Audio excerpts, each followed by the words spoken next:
May isang pamilya na may alagang German Shepherd. Pangalan niya, hindi Summer, pero siya ay si Astro. No? Itong pamilya na to, dahil siguro, perhaps, nahihina na yung German Shepherd, yung aso na yon, alaga nila, pinag-check up nila sa isang clinic, at nakita nga na dying na itong aso na to dahil sa cancer. So, the next day, syempre, pumanaw na yung aso at nag-reflect yung family kasama yung kanilang batang anak na 6 years old. At napatanong, bakit kaya maikli lang yung buhay ng aso compared sa tao? Nagulat sila sa sagot nung bata. Ang sabi ng bata, ito, English kasi, people are born to learn how to live a good life. Life-loving and being kind, right? Well, dogs already know how to do that, so they don't need to stay as long as we do. So, basically, ang sinasabi ng bata, hindi na kailangan mabuhay ng matagal ng aso kasi marunong na silang mabuhay ng tama, mabuti at may pagmamahal. Diba? So, hindi na kailangan nila na yung aso, turuan na magmahal sa master, kaya niya na agad magmahal, sumunod, mag-submit, at maging mabuti sa kanyang master. Unlike daw sa tao, parang sinasabi, kaya tumatagal yung buhay, kailangan matuto tayo doon. So, sinasabi lang dito, ang view ng tao, kailangan nilang mabuhay para lamang matutunang mamuhay ng mabuti at magmahal ng kapwa. So yung kanilang chief end, ang alam pala ng tao, ang kanilang purpose, ay makagawa ng mabuti dito sa mundo. Hindi katulad ng mga alagang nating hayop na marunong na agad na magmahal sa kanilang master. So ganito yung pananaw ng tao, mga kapatid. Alam lang nila na kaya sila nabubuhay ay para gumawa ng tama, ng mabuti sa kapwa. And that's it. Yun lang yung purpose ng existence nila. Pero mali po. Hindi po ganito yung sinasabi ng Bible. Sabi sa Romans 11:36, naalala natin, all creation are from Him, and through Him, and for Him. Meaning, we are created para sa Diyos, para mag-serve at sumamba sa Kanya. Sabi nga sa Westminster Shorter Catechism ito, no? The chief end of man is to glorify Him and enjoy Him forever. So ito yung purpose ng tao, mga kapatid. Ito yung purpose ng tao. Hindi nakatuon sa sariling development, sa sariling paglago.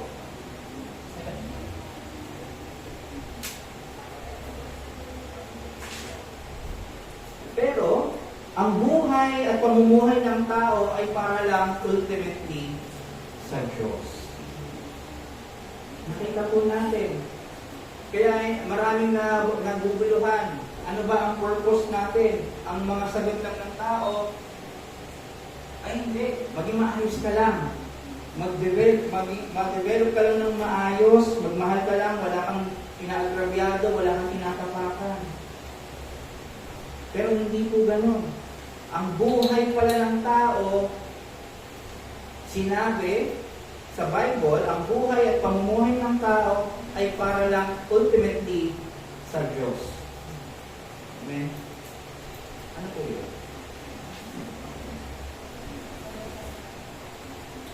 Tanggalin na lang natin ito, at least doon, para naririnig pa rin naman. Ayan. Okay, so again, ang purpose ng tao, hindi lang nakatuon para sa sariling development, pero ang kanyang buhay at pamumuhay ay para lang sa purpose ng Diyos. Yun nga lang, dahil sa kasalanan, di na kayang mabuhay ng ganito ang tao. Hindi niya na kayang sumunod at i-fulfill ang pagkakatawag sa kanya ng Diyos. Sabi nga sa Romans 3:12, no one does good, not even one. Kaya kailangan ng tao ang isang mediator para siya ay maging acceptable sa Diyos At ito ay si Jesus Christ, ang begotten Son of God, na pinadala sa mundo para maging daan ng makasalanang tao papunta sa Diyos. At nang sa ganon, mapupulpil ng tao ang pagkakatawag sa Kanya. Man is called to worship God and enjoy Him forever. Ito ang pagkakatawag sa atin, mga kapatid. So ito yung pag-aaralan natin ngayong umaga. Dito as we open our new chapter in Romans 12. Again, we are very aware, we understand na andito na tayo sa portion ng Romans with regards sa duties natin. Ang chapter 12, sabi ng mga scholars, ito raw ay divine hinge.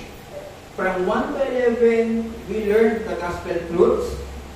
Ito yung pagtuturo ni Pablo about sa grace and mercy ng Diyos sa kalunos-lunos na kalagayan ng tao dahil sa kasalanan. At starting dito sa Romans 12 to 16, makikita naman natin kung paano i-apply ang grace and mercy na iyon na nakuha ng isang believer. So basically, from gospel truths, we are now here in gospel-shaped living. So, dito sa chapter 12, para makita natin in verse IU kung ano yung mga madadaanan natin, dito sa verses 1 to 2, ito yung living in the light of mercies of God. 3 to 8, serving one another with gifts and ministries. At 9 to 21, love toward believers and non-believers. So ngayong umaga, magpupokus muna tayo sa isang verse, ang verse 1. Guys, I invite you to open your Bible sa Romans 12:1. Unang-unang verse ng chapter 12. Yan. So, lo and behold, this is the very word of God, mga kapatid. Romans 12:1, I appeal to you, therefore, brothers, by the mercies of God, to present your bodies as a living sacrifice, holy and acceptable to God, which is your spiritual worship. So, heaven and earth will pass away, but His word will not pass away. Tayo po muna ay humingi ng tulong sa panalangin. Muli, Panginoon, kami ay humihingi sa iyo ng enlightenment, gabay, sa pag-aaral namin ng inyong salita. Nawa ay makonvict kami, gamitin niyo po ito lalo sa progressive transformation namin, Panginoon. Hindi po namin kaya ito na intindihin sa aming sariling gulong. Kailangan po namin ng iyong banal na spirito, ang kapangyarihan po nito, Panginoon, para maunawaan natin at ma-accept namin ito para may i-apply po namin sa aming buhay. Maraming salamat muli sa pangalan ng iyong anak na si Jesus. Amen.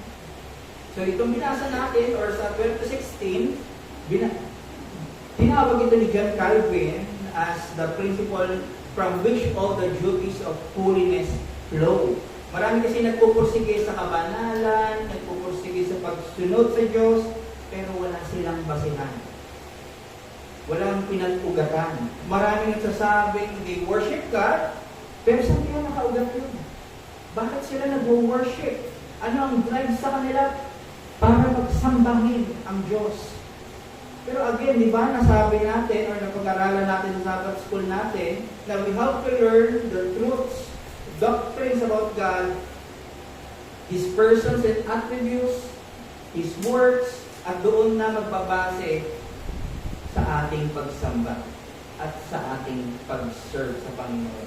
Kung nalaman at naunawaan natin ang gospel sa Romans 1, na for it is the power of God unto salvation to everyone who believes, at tayo ay justified by faith in Christ, na siya ang ating object and source of salvation, and freed and being transformed by His grace and recipients of God's mercy as vessels of mercy.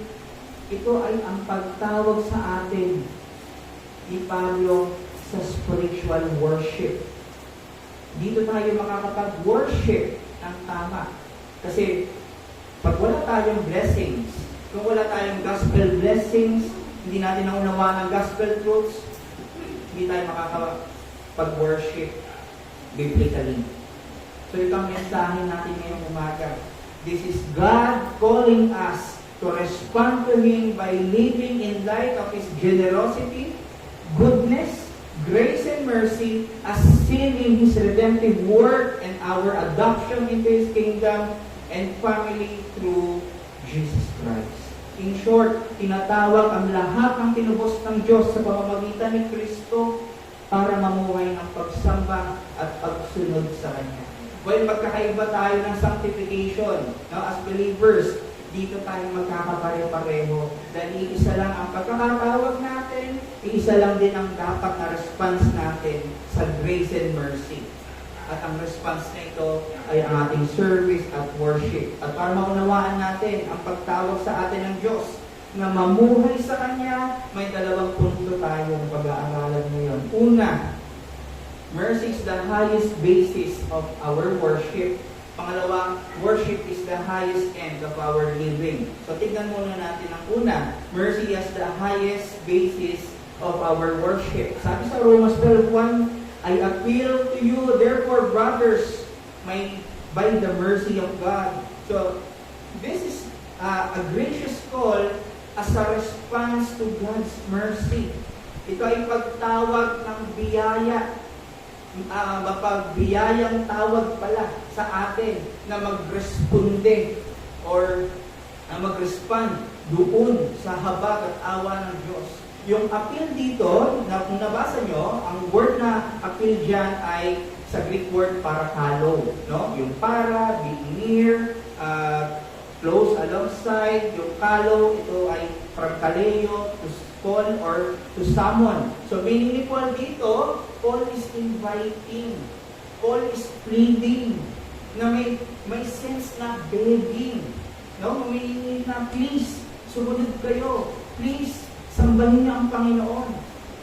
Ito ay nasa gitna ng command at exhortation. Not a military command, but a brotherly command to the Father. Na nag-uutos ka, pero ina-exhort ka rin ni Pablo. Ang ginagawa dito ni Pablo, bakit ganito ang kanyang language, nagbibigay siya ng distinction sa ibang religion na nagtuturo ng salvation by works. Marami kasing religion na nagtuturo, gawin niyo ito para kayo ay maligtas. Pero sabi ni Pablo, if work is the basis of salvation, hindi ito gospel. Walang salvation dito. Kaya tignan niyo ang emphasis ni Paul na sa basis ng worship. Ito ay mercies of God. I appeal to you, therefore, brothers, by the mercies of God. He is appealing sa mga will, sa kalooban ng believers, sa salvation na ginawa sa kanila ng Diyos. Hindi sa pilitan, hindi pinipwersa ni Pablo, meaning yung kanyang plead at pagbisik ay dahil sa grasya ng Diyos. Hindi dahil sa kautusan ng Diyos. Tignan natin yung kaibahan ng sinusulong ni Moses at ni Pablo. Ang ganda ng observation dito ng scholars. Moses commands, Paul exhorts. Alam natin na Decalogue ang inuutos ni Moses na sundin ng Israel. At nasa era sila ng do this and live. Ito yung Old Covenant. Pero kay Pablo, ine-exhort ni Pablo sila by the graces and mercies of God. At ito ay sa New Covenant. Live and do this. Binaliktad na. So nakita natin in a way, sinasabi ni Pablo sa Jews, itong utos na ito ay hindi na katulad ng era ni Moses. Pero ito na ay under ng grasya ng Diyos. Ito na ang buhay nila. Ito na ang pagtubos sa kanila at paglaya nila. Hindi lamang hindi dahil sa kanilang kakayahan, pero sa habag at awa ng Diyos para sila ay makasamba freely at makapag-serve sincerely with joy, willfully sa ating Panginoon. So Paul is pleading to them na mamuhay na may pangsamba katulad ng pamumuhay niya. Nakita natin kung gaano kataas ang doxology ni Paul sa Romans 11:36 at manifested ito sa kanyang buhay. Sa pagme-minister at pagsaserve niya sa Diyos, nakita natin na to surrender to God must be completely, willfully, and joyfully. So meaning, walang sumasamba sa tunay na Diyos or walang sumasamba ng tunay sa Diyos ng napipilitan lang. Na pwersa lang o napagtutusan ka. Ikaw, tayo, bakit ba tayo andito? Every Lord's Day, bakit tayo nandito despite sa bagyo? Napagtutusan ka lang ba? Napwersa ka lang ba? Yung conscience mo ba nakabind sa kanila? Ay baka magalit kasi sila. Ganun ba? O willfully, kailangan mo tong araw na to. Na masaya ka na mamimit mo ulit ang Diyos, ang grasya niya, ang kanyang presensya. At kung tunay tayong merong grasya, this is our solely response sa habag at grasya ng Diyos. Itong mercy o habag ng Diyos ay hindi arbitrary. Hindi ito abstract na may kanya-kanya tayong interpretation kung paano at ano ang pagiging merciful ng Diyos. Na iba-iba ang meaning natin ng pagiging merciful ng Diyos. Hindi po. Tignan niyo po. Kung makikita natin yung therefore na salita dyan, ito ay referring sa previous statements ni Pablo. So, ginagamit natin ang word na therefore, no? Kung meron itong sinundan ng mga unang statements. Yan. Hindi natin ito pwedeng gamitin sa unang statement natin. Therefore, ano yun? Bakit nag-therefore ka? So, dapat meron itong sinusundan na unang mga statements para maging kompleto ang thought na sinasabi ni Pablo. So, meaning, ito yung pagsasabi ni Pablo as a result ng inyong knowledge mula chapter 1 to chapter 11, ito ang dapat na buhay ninyo. Ito ang dapat na inyong gagawin. Kung ano ba ibig sabihin ng pamumuhay sa gospel, tignan nyo ang 1 to 11. Mag-respond kayo sa awa at grasya ng Panginoon. At ito yung exhortation ni Pablo. Ang basingan niya ay very detailed. Hindi abstract. Para pare-parehas tayo ng pinaghuhugutan kung bakit tayo nag-minister. Bakit tayo sumasamba? Bakit tayo nagsiserve? At nakita nyo, binat ni Pablo yung mercies. Ito ay naka-plural form. Ibig sabihin, sets of gospel blessings ang ibinigay niya na meron tayo. Binigyan niya tayo ng faith para magkaroon ng righteousness. Meron tayong blessings of election, adoption, sanctification, glorification. Sa habag niya, binigyan niya tayo ng regalo ng kanyang anak na si Kristo, na hindi niya in-spare para mag-suffer. Hindi niya in-spare. Pero binigyan niya para tubusin pa rin tayo sa pamamagitan ng kamatayan sa krus. So sinasabi dito, dahil nauunawaan nila at nakakaranas sila ng mercy ng Diyos through faith in the gospel, ito ay ang non-negotiable response ng every believer. At ito ay worship. So ang punto, God's mercies call and anticipate us to worship God. So, Apostle Paul is urging his brothers. Ito yung expression ng kanyang commitment, ng kanyang pagiging warmth sa kanila, ng kanyang love at unity sa kanila, na he is celebrating with them na meron sila rin sa same mercies na natanggap din ni Pablo. Same lang din ang kanilang dapat maging response at same lang ang pagsamba. Hindi pwedeng magkakaiba tayo ng response. Hindi rin tayo pwedeng magkakaiba ng basihan kung pa tayo sumasamba. Dahil pinagaling ka ba sa sakit, kaya ka sumasamba? Hindi. Ang ultimate na kailangan natin na bakit tayo sumasamba ay dahil kay Kristo sa kanyang binigay na anak sa atin. At ito dapat ang anticipated response ng bawat isa sa church natin ngayon. Kaya tayo ay may desire to glorify ang Diyos ay dahil sa habag at awa niya na manifested kay Kristo. Ang problema, we tend to worship and serve God according to our preferences, situations, feelings natin. Magpe-fade ang desire natin to worship kung dito ang basihan natin We will fail in worshiping truth and in spirit. Malalaking ang tingin natin sa mercy ng Diyos na wala na tayong drive mag-worship. Kung basahan lang natin sa pag-worship ay about sa ating mood, ay masaya ako ngayon at walang problema, sambahin ko ang Panginoon. O kaya lang tayo lalapit sa Panginoon kasi puro tayo problema. O kaya, being hype lang tayo sa paligid. Kaya tayo nakakapag-worship. Lahat yan ay temporary. Lahat yan ay magbabago. At kung diyan tayo babase, maapektuhan ng ating pagsamba sa Panginoon.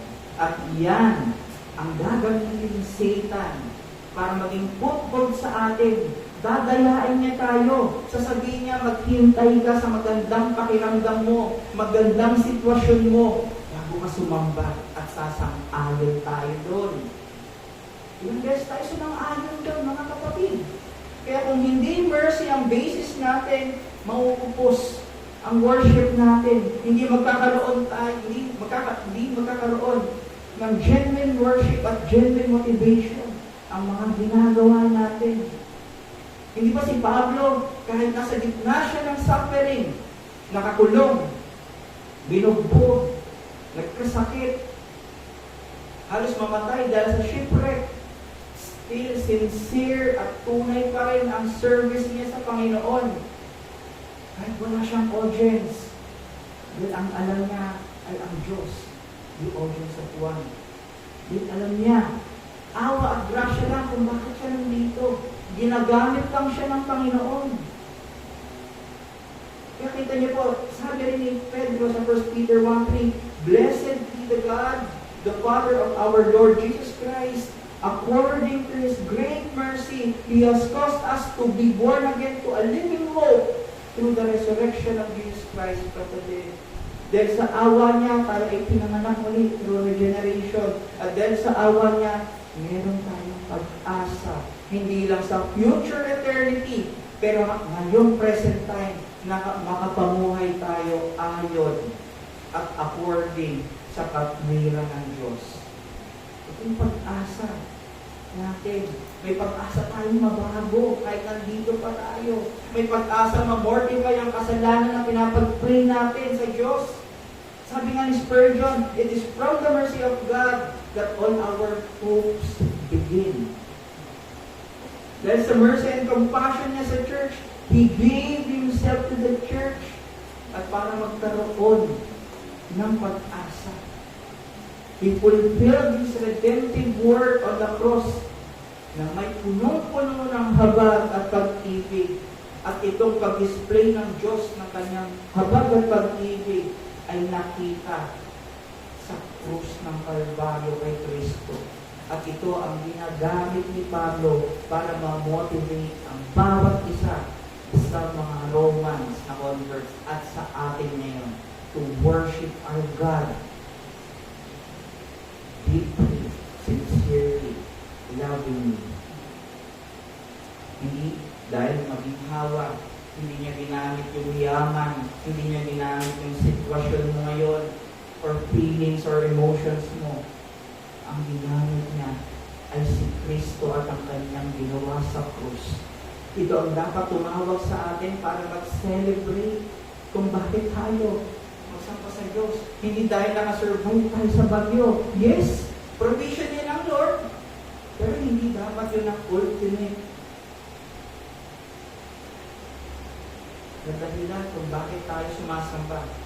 Ang ultimate na pagsamba natin ay dahil kay Kristo. At kung wala si Kristo, pangay tayo lahat. Hiwalay tayo lahat sa Kanya. Hopeless tayo, doomed and condemned tayo sa hell. Lahat. Hindi ba tayo sasamba sa naranasang patience natin? Or patience niya sa atin? Ni-reach out niya tayo all day long.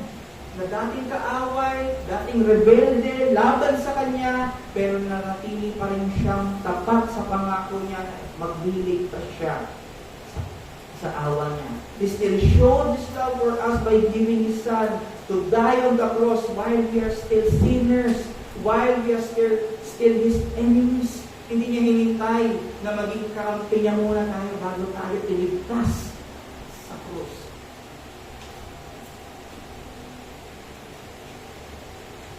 Kaya nakikita natin, undeserved ang lahat ng bagay na ito. Yung pag-upo natin, undeserved yan. Dahil lang yan kay Kristo. At anong meron sa atin para kaawaan tayo? Wala.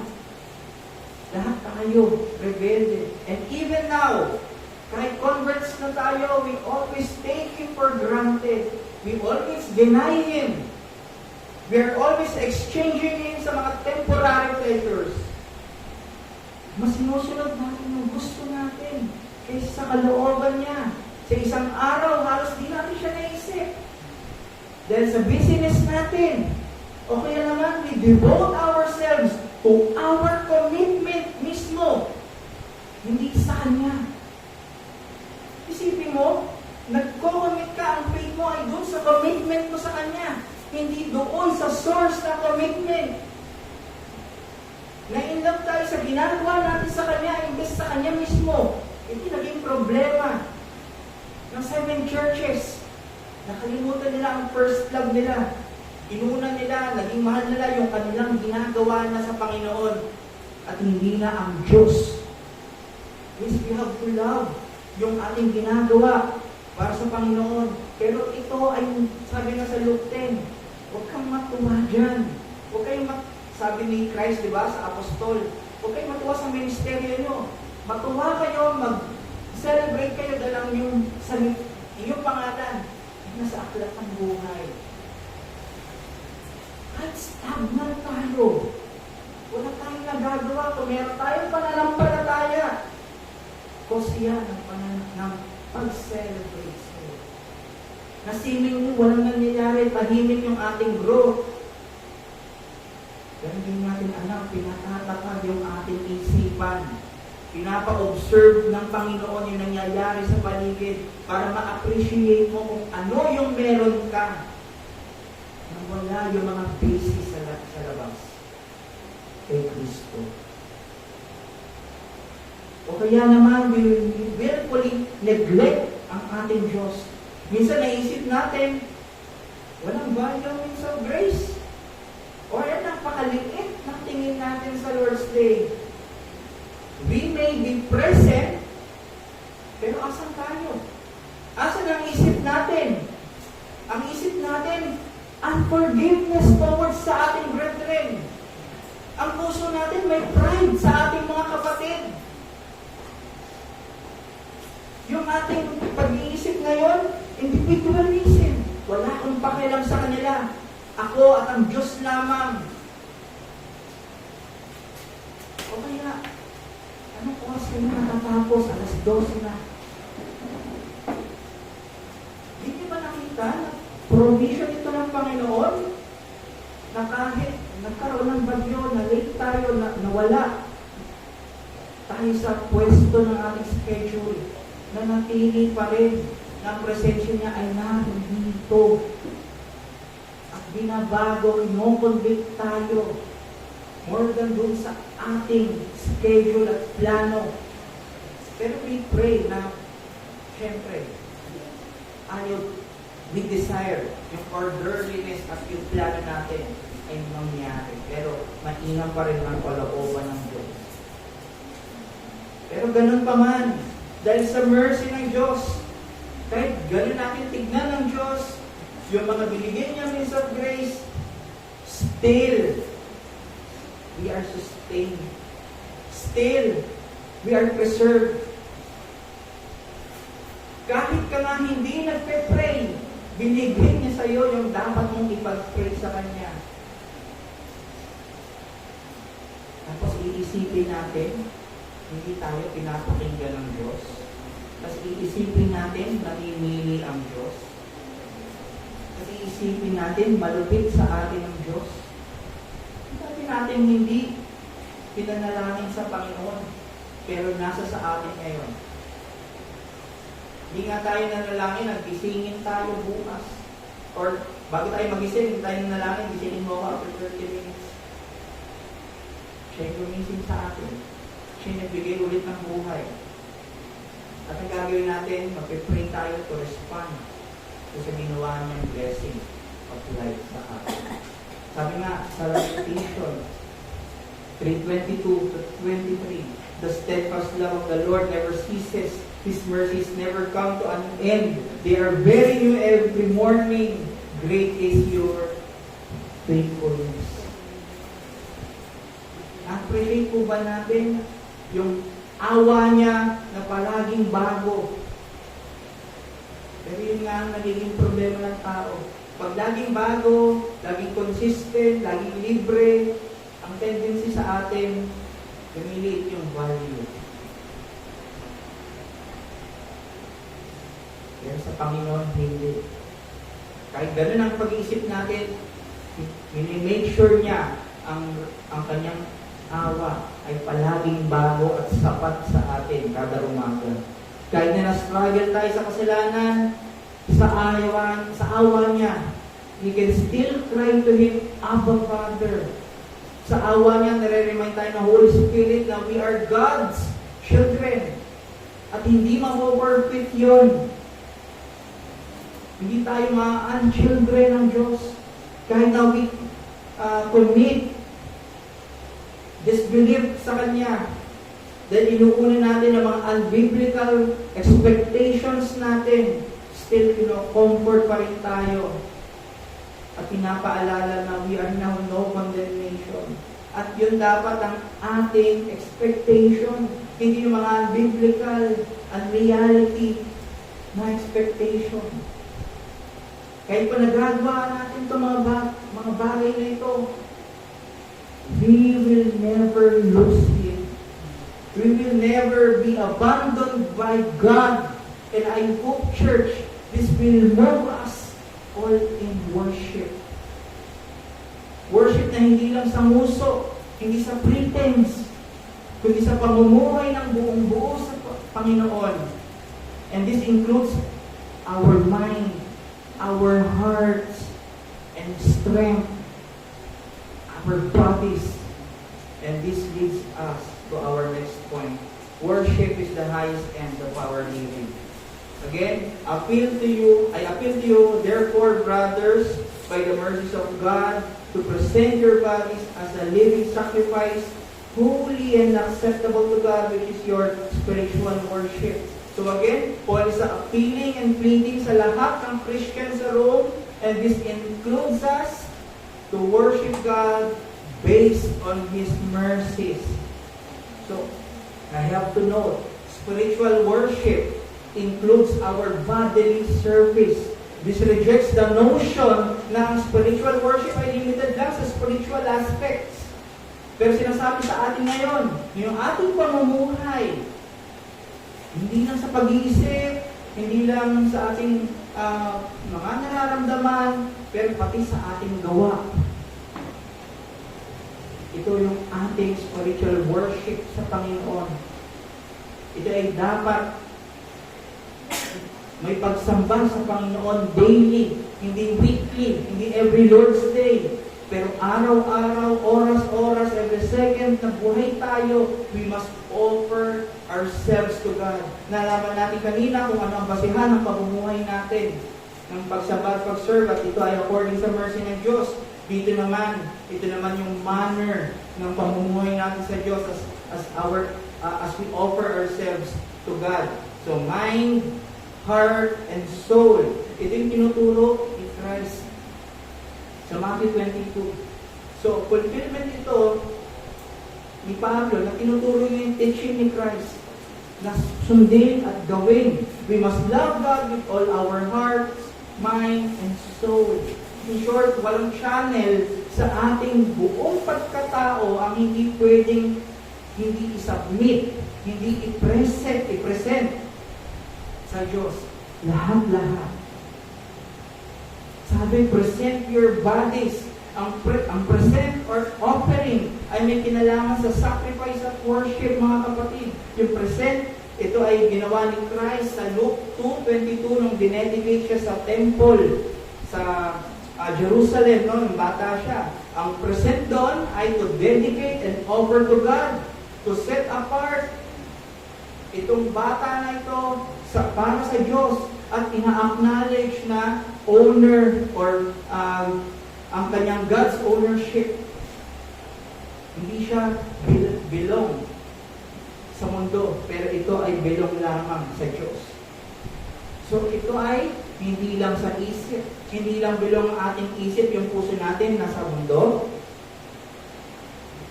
pero pati ang ating katawan. Dapat ito ay para sa Diyos. Sabi yung bodies, ito sabi sa 1 Thessalonians 5:23, may your whole spirit and soul and body be kept blameless at the coming of our Lord Jesus Christ. Yung whole, your whole, ibig sabihin, your bodies ang ibig sabihin yan. So yung whole bodies, members, soul, heart, and strength. At kung maalala nyo, binanggit ito ni Pablo sa Romans 6:6-19. So sinasabi doon, the body of sin is redeemed by Christ. And sin does not reign in the body anymore because of grace. And this tells us not to use our body to commit sin, but to obey God. At kung naalala natin, ito rin yung sinabi ni Pablo sa taga-Corinto, that the body is a temple of the Holy Spirit sa 1 Corinthians 16:15-19. So again, as Christians, we are to offer ourselves to the Lord. Hindi lang ang ating puso, pero pati ang ating mga katawan. Kilalanin ang isip at puso at katawan natin ay para lamang sa Panginoon. Para gawin ang kalooban niya, ang purpose niya, hindi na para gawin ang kagustuhan natin. At nagbigay ng 3 description si Paul kung paanong manner ito. By offering ourselves as una, as living sacrifice, holy, and acceptable. Pag sinabing living sacrifice, ito ay very familiar ang first century people dito sa mga altar sacrifices. No? Ang Old Testament, nagsasacrifice sila ng mga dead animals, pero alam natin, they cannot appease God sa mga sacrifice na to. Sabi sa Hebrews 10:4, for it is impossible for the blood of bulls and goats to take away sin. So very clear na yung kanilang sacrifice ay in vain. Now comes the New Testament sacrificial. Ano to? We are told to offer our bodies as a living sacrifice, unlike sa Old Testament dead sacrifice. Papatayin nila, sprinkle nila yung dugo, at susunugin nila yung katawan. So patay na. Pero dito sa New Testament, buhay na ibinigay sa Panginoon. Inuutusan tayo na i-sacrifice natin ang sarili natin na buhay sa Diyos. At ito ang new covenant. Kaya ba natin to? Hindi. Ultimately, ito ay fulfill ni Christ as the sacrificial atonement or His propitiatory death. And as His followers, as His body, we are benefiting His sacrificial atonement work.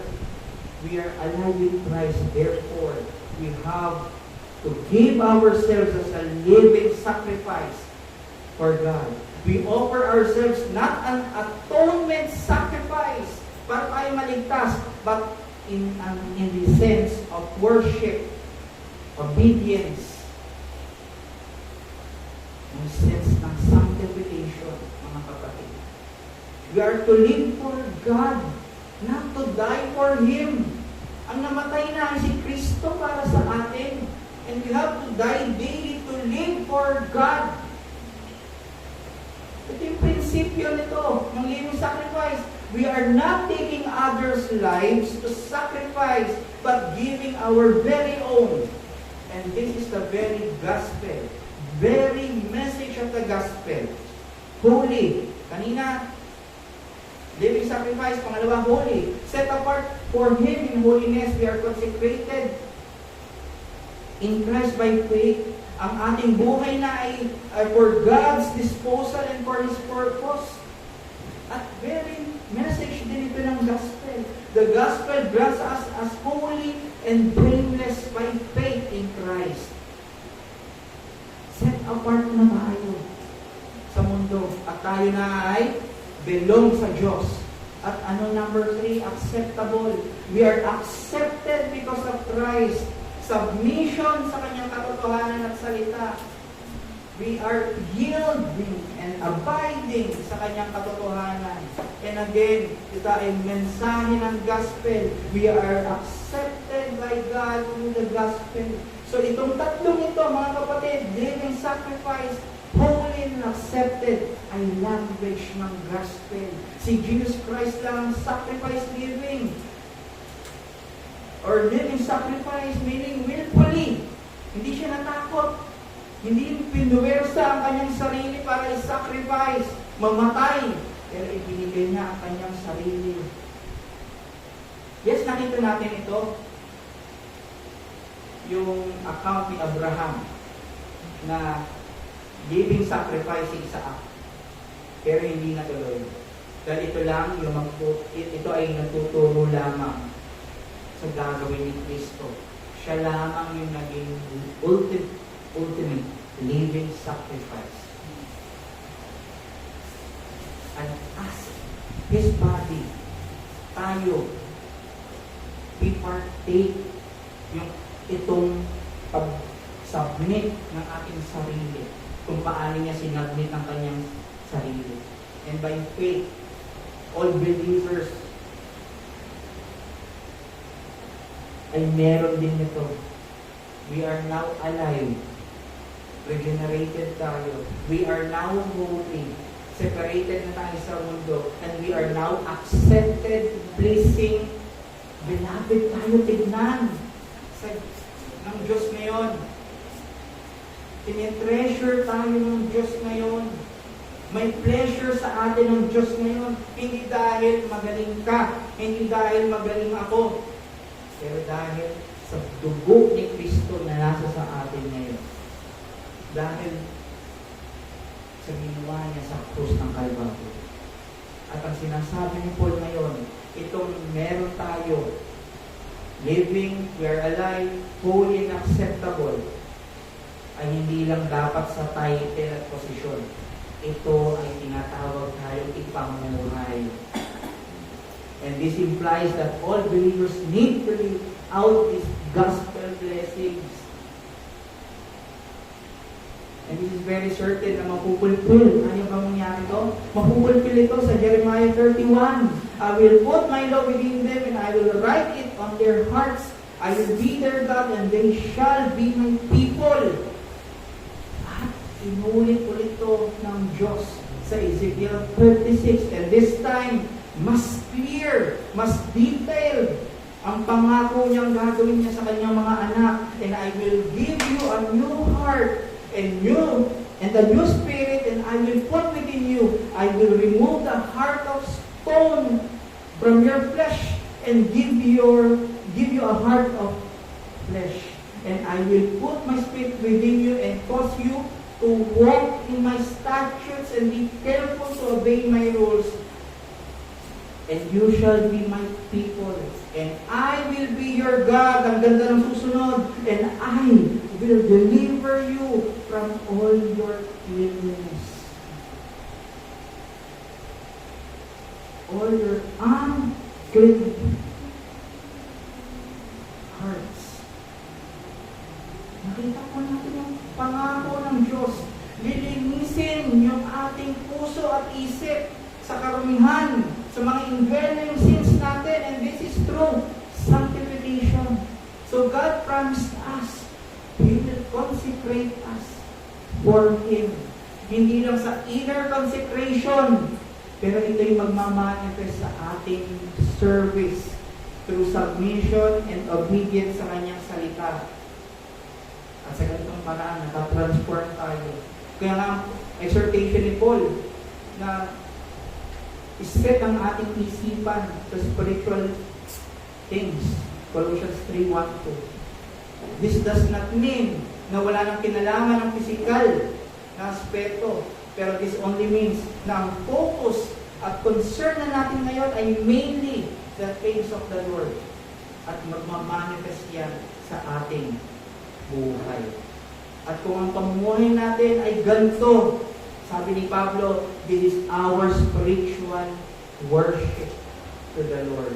Agree ako sa sinabi ni John MacArthur na many modern churches view worship and music as synonymous.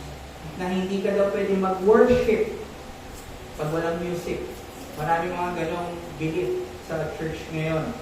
Nakadepende kung paano sila magkakaroon ng matinding pagsamba kung matindi rin ang tugtugan. Identical daw itong dalawang ito. Pero very wrong. Wala namang sinabi sa Bible ito. And again, ang worship ay simply ang ating response sa truth. At ito ang hindi nangyayari every Lord's Day. Yes, ultimately, ito yung culmination, pero Monday, Tuesday, Wednesday, Thursday, lahat ng araw, nagre-respond dapat tayo sa katotohanan, blessings na ibinigay niya. And i-express natin yung focus natin to spiritual things. At ito ang way ng ating pamumuhay. Daily our minds and hearts in Christ by faith ay nakikita sa ating buhay. Kung sabi nga ni James, diba, sabi niya sa chapter 2, he can show his faith through good works. Pero si Paul, sinasabi niya sa atin, parang sinasabi na we can show our spiritual worship through our actions in obedience and submission to His Word. So, paano tayo magkakaroon ng worship kung hindi match ang ating buhay sa Kanyang salita? Kung hindi tayo uhaw sa Kanyang salita? Kung yan ay galing lang sa iyong emosyon, again, hindi basihan ang mercies, useless and vain yan. Carnal ang iyong worship, kapatid. We can understand na spiritual worship, ang language, ang translation nito, reasonable and logical response. So meaning, ang pamumuhay natin ay ayon sa natanggap natin gospel as alive, holy, and acceptable. At ito ang reasonable na dapat nating ipamuhay. Dahil meron na tayo nito. Hindi na natin ito dapat i-earn, dapat mabuhay ako, dapat maging holy ako, dapat maging acceptable ako sa Diyos. Kasi tapos na. Ginawa na ni Kristo sa krus ng Kalbaryo at in-impute na sa iyo by gifts through faith. Hindi na ito nadadagdagan. Hindi ka na nagiging mas acceptable sa Diyos. Kasi ibinigay niya 100% na. Dahil ang nakikita niya, yung pagiging acceptable ni Kristo. Pagiging pleasing at mainam na nag-appease sa kanyang galit. At ito ay si Kristo. Sabi nga ni David Peterson, ang meaning nito ay our understanding service. Again, naunawaan natin na we are hopeless, makasalanan, Diyos ay banal, si Kristo lang ang remedy, at dahil sa kanyang habag, tayo ay diligtas niya by faith or through faith. Mamumuhay tayo na may pasasalamat at pag-honor sa Diyos. Pero ang problema ng Diyos, according sa Romans 1, or problema ng tao, sa Romans 1, we honor and give our service to other gods and idols. We exchange ang pag-honor natin sa Diyos. Pero dahil kay Kristo at sa ginawa niya sa krus, we can now give honor in our service to God sincerely. At ito ang tunay na pagsamba sa Diyos. Sabi ni Jesus sa John 44:23-24, we are to worship Him in spirit and in truth. Nire-reject ni Christ ang carnal worship na ginagawa ng mga Judaism. Ginagawa ng mga Gentiles. Kaya tignan nyo, sabi sa Hebrews 10:11, and every priest stands daily at his service, offering repeatedly the same sacrifice sacrifices, which can never take away sins. Nasa better covenant na tayo. At ito ay grace ng Diyos na nag-alis sa ating kasalanan through faith sa pamamagitan ni Kristo. So lahat ng altar worship na ginagawa ng Hudyo, lahat ng altar worship na ginagawa ng Gentiles, di ba naalala niyo sa Acts 17? For the unknown God. Meron din silang Diyos, at dami ng Diyos-Diyosan at inaalayan. Lahat ng yan ay vain and useless and abominable sa Diyos. Lahat ng pag-worship nila, pag-sacrifice nila, even sincere ang kanilang ginagawa, kung hindi naman ito object, or hindi si Christ ang object, walang patutunguhan. Patay ang inyong spiritual. Kaya ang punto, our worship and service must be mediated by Christ. Dahil si Christ lamang ang binigay ng Diyos para maging mediator between God and man. So maliwanag, kapag redeemed tayo ni Christ by faith, ang logical life natin ay mamuhay as citizens of Him, citizens of His kingdom, citizens of heaven. Sinasabi ni Pablo sa mga taga-Roma na ito na ang dapat nilang new normal na buhay. Nasa New Covenant worshiper, sila ay New Covenant worshippers. At ganun din tayo. New Covenant worshippers na tayo. Meron pa ba tayong mga ginagawang Old Covenant worship na very carnal? Nagagawin ko to para maging acceptable? Wala na. Kaya tayo nagiging acceptable dahil sa faith natin. Sabi sa good works natin, sa 1689, di ba na pag-aralan natin, kaya lang tayo na-accept yung mga gawa natin dahil kay Kristo. Hindi dahil talaga sa atin. This is the fulfillment of Romans 6:4. We are buried, therefore, with Him by baptism into death, in order that just as Christ was raised from the dead by the glory of the Father, we too might walk in newness of life. So being a living sacrifice is dying in ourselves and living in Christ daily. And as we offer ourselves, our very service to God, dapat by faith, dapat mediated pa rin ni Kristo. Hindi na natatapos ang mediation ni Kristo sa atin. Everlasting na ito. Ang problema, di natin namamalayan na nilihis tayo sa reasonable life natin. Kasi nalilimutan natin na ang chief end natin ay to worship God and enjoy Him. Tinawag tayong living sacrifice, pero hindi natin na ipapamuhay. As if wala tayong activity sa Diyos. As if we live as we are dead man in the world. Sumusunod lang tayo sa trend ng mundo. Punong-puno tayo ng temptations, covetousness. Kung ano na lang yung magustuhan mo, yun na lang yung mangyari. Nag-work naman. Kahit wala sa Bible. Wala tayong pag-honor sa Diyos. Yung passion natin, imbis ibigay natin sa Diyos, ibinibigay natin yung passion sa katawan natin. Mas ino-honor pa natin yung sinasabi ng barkada natin o kaya yung ating laman. Sunod-sunuran tayo kadalasan sa idea ng ating pleasure, sa logic na distorted ng mundo. Ipapamuhay ba natin ang pagiging holy? O wala na tayong pinagkaiba sa mundo? Nasabi, set apart tayo, pero halong-halong tayo sa mundo. Na wala ng distinction. Sinasabi sa atin, exclusive tayo sa Diyos. Pero sa ginagawa natin, hindi na malaman kung ano ang identity natin. May crisis tayo kung ano ang pagkakakilanlan natin. Hinahayaan natin na makipag-unequal yoking tayo sa ating mga gusto. Kahit hindi sila believers, hinahayaan natin na maggamit tayo yung ating katawan sa kasalanan. Sabi, i-submit natin yung ating katawan para sa Diyos.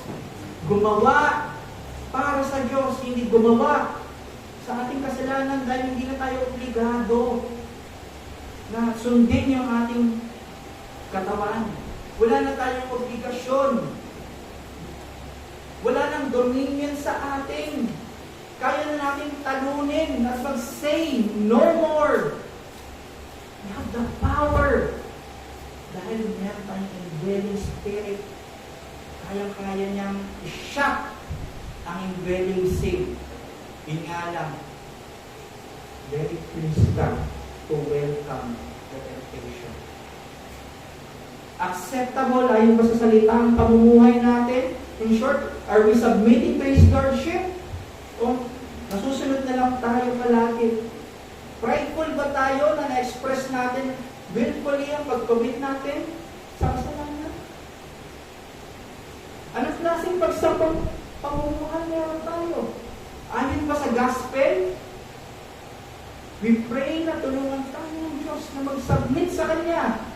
Pero, palaging partial lang when we apply sa pag-grant niya sa atin. So it means, there is no submission at all.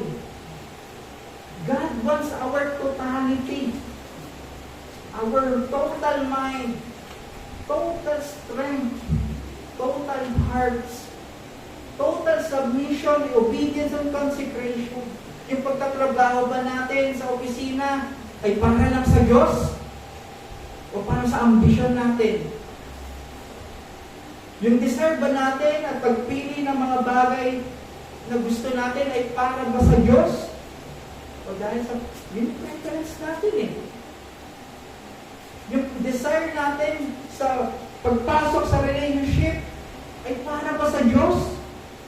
O dahil gusto mo lang ng companion, gusto mo lang ng may kilig, gusto mo lang ng may pleasure. Yung pag-minister ba natin, pag-labor sa Diyos, para ba sa Diyos yan? O para sa sariling gain? Para sa ating sarili? Sabi nga ni Paul Washer, may our ambition be Jesus Christ alone. Ibig sabihin, sana si Christ ang pinaka-goal ng buhay natin. Kung ano man ang iisipin natin, pinapakinggan natin, pinakain natin, binibili natin, ito ay dapat para kay Kristo. No, ma-acknowledge natin na we are for Christ alone. Ayaw ng Diyos na may kahati tayo sa isip at puso natin. Kahit sa lakas ng ating katawan. Kaya nga sabi niya sa Corinthians 10:31, so whether you eat or drink or whatever you do, do all to the glory of God. Kaya kailangan natin si Kristo. Dahil hindi natin kaya to, mga kapatid. Hindi natin magagawa ito. Yung kapangyarihan at effect na in-earn niyang righteousness sa mundo ay in-account sa atin. How gracious of Him.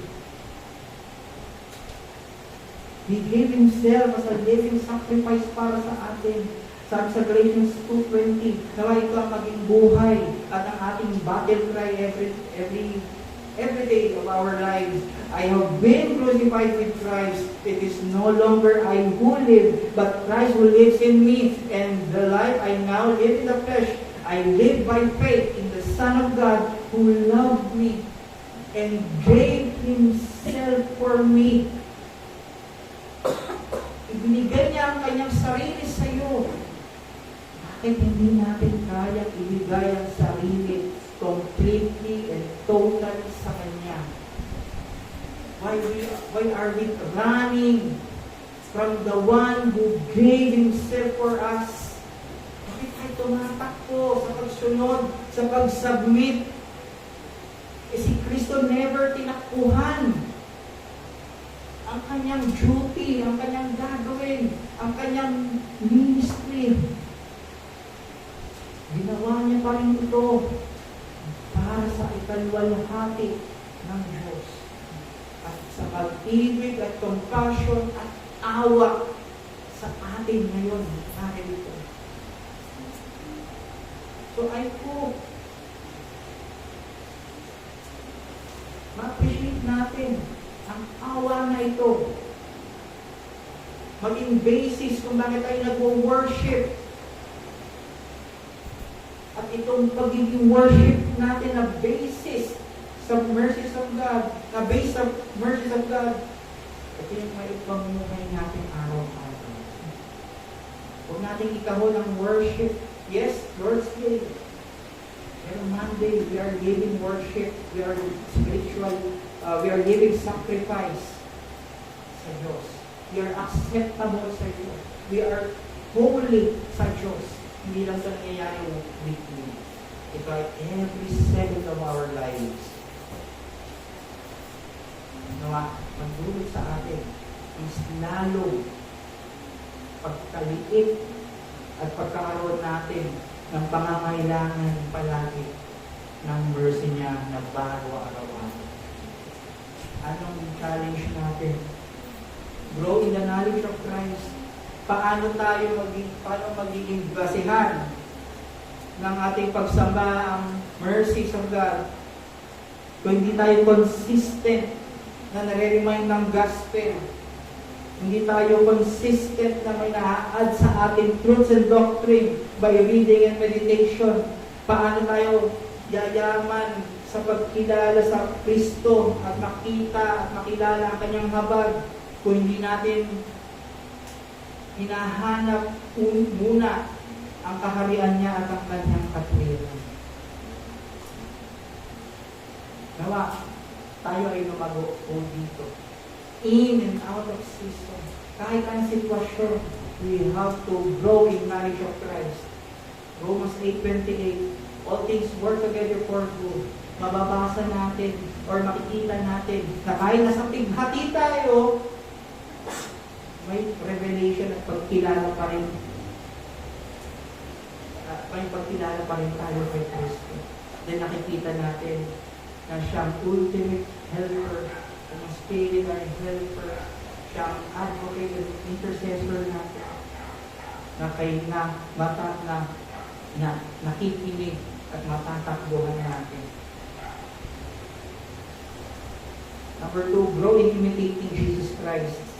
You have to express outwardly our knowledge of His mercy. Hindi lang pinupuno ang ating isipan na kanyang habag, pero ito ay dapat nakikita sa ating buhay. Sabi ni Daniel Doriani, I give my heart to God can be a powerful confession of faith, but it is self-deception. But it is self-deception if the speaker gives his hand and feet to the devil. Genuine faith is tangible. So, hypocrisy na magko-confess ang ating mga bibig na we love God and we worship Him, pero hindi nakikita sa ating mga kamay, sa ating mga gawa, sa ating buhay. This includes our mortification of